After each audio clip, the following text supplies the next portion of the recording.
දැන් ගොඩ වෙලාවක් අපි මෙතන නැවතිලා ඉන්නවා. කවද්ද අපි ගෙදර යන්නේ? මේ බස් එක යන්නෙත් නෑ.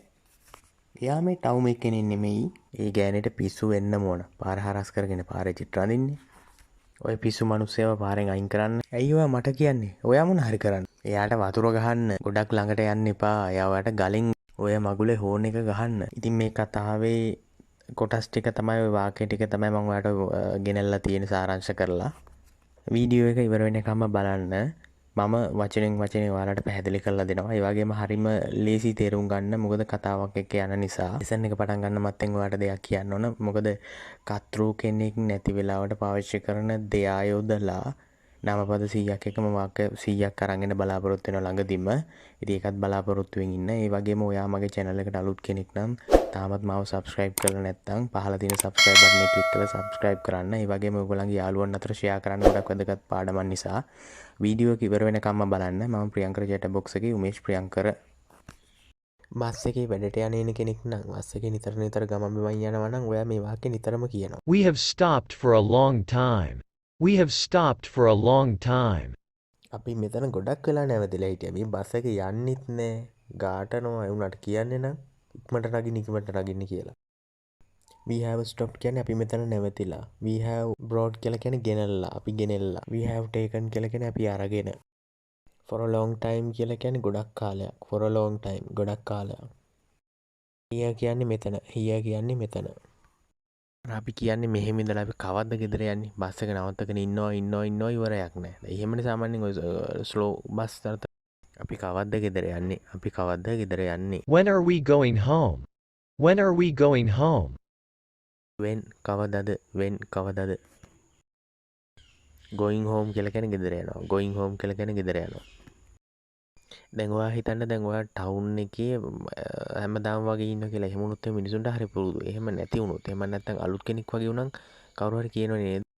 එයා මේ නගරයේ කෙනෙක් නෙමෙයි. මෙයා මේ නගරයේ කෙනෙක් නෙමෙයි. She is not from this town.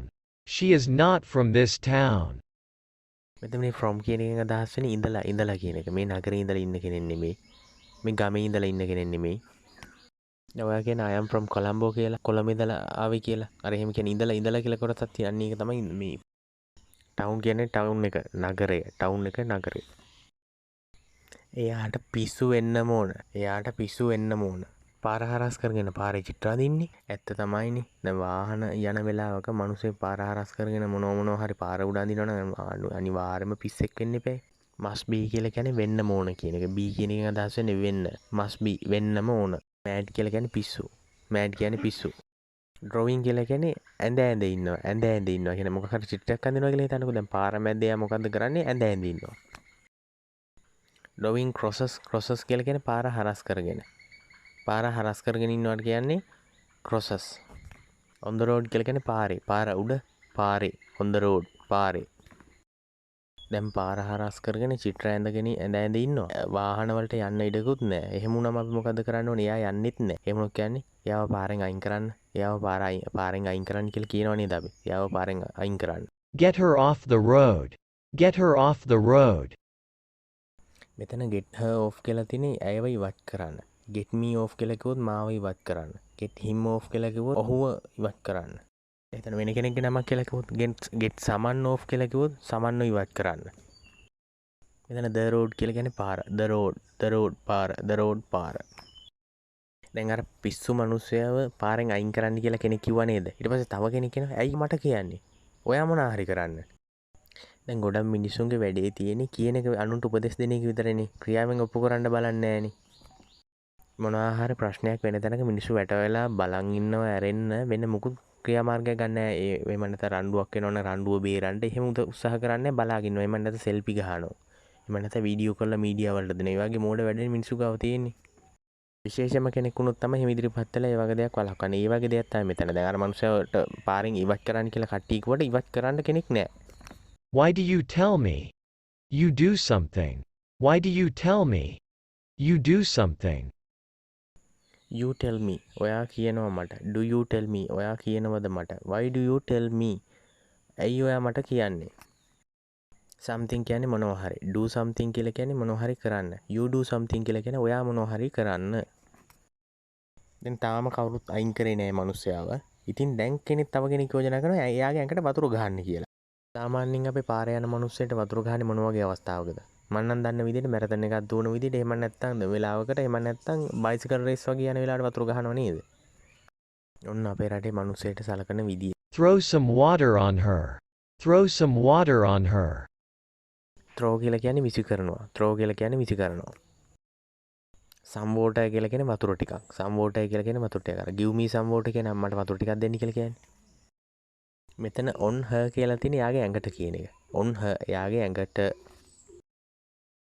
දැන් මේ අසරණ අහිංසක අසනීපකාරයට වතුර ගහන වෙලාවේ කෙනෙක් ළඟට යනවා දැකලා බස් එකේ ඩ්‍රයිවර් කෙනෙක් මේ යන්නේ ළඟ මේ දකින්නේ දැකලා කියනවා ගොඩක් ළඟට යන්න එපා. එයාගේ අතේ තියෙන ගලෙන් ඔයාට ගහයි. Don't get too close, she will hit you with that stone. Don't get too close, she will hit you with that stone. get too close කියලා කියන්නේ ගොඩක්ම ළඟට යන්න. ඒකට don't එකතු වුණාට පස්සේ ගොඩක් ළඟටම යන්න එපා. don't get too close. she will hit you. එයා ඔයාට ගහයි. hit කියන්නේ ගහනවා. hit කියන්නේ ගහනවා. with that stone කියලා කියන්නේ ගලෙන්. with that stone. A ගලෙන් with that stone ඒ ගලෙන්. අතන ඉන්න කෙනා කියන බස් එකේ ඩ්‍රයිවර්ට ඔය මගුලේ හෝන් එක ගහන්න. ඔය මගුලේ හෝන් එක ගහන්න. එතකොටවත් එයා දන්නේ නැහනේ. ඔය මගුලේ හෝන් එක ගහන්න. Toot the damn horn. Toot the damn horn. මෙතන damn horn කියලා කියන්නේ මගුලේ හෝන් එක කියලා කියන්නේ අපි. අර මගුලේ හෝන් එක කියලා කියන්නේ.